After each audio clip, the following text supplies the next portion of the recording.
শেরপুরের নালিতাবাড়িতে বিভিন্ন কর্মসূচির মধ্য দিয়ে সনাতন ধর্মাবলম্বীদের উৎসব জগন্নাথদেবের রথযাত্রা অনুষ্ঠিত হয়েছে। রোববার দুপুরের দিকে নালিতাবাড়ি রঘুনাথ মন্দির থেকে এই রথযাত্রা শুরু হয়ে শহরের প্রধান সড়ক প্রদক্ষিণ করে।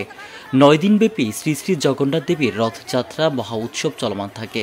15 জুলাই এই রথযাত্রার সমাপ্তি ঘটবে। সনাতন ধর্মাবলম্বীদের রীতি অনুযায়ী প্রতি বছর এই উৎসব পালন করা হয়।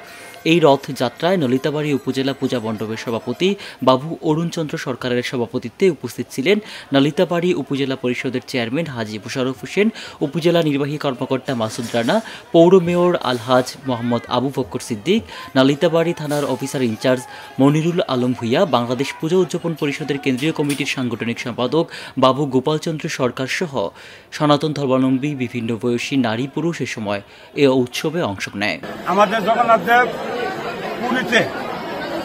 পুরীতে আমাদের জগন্নাথ দেবের আজকে রথযাত্রা অনুষ্ঠান, ওই উপলক্ষে সারা পৃথিবীতে সনাতন ধর্মী একই দিন জগন্নাথ দেবের রথযাত্রা উপলক্ষে প্রতি বছরই আমরা সবাই আসি।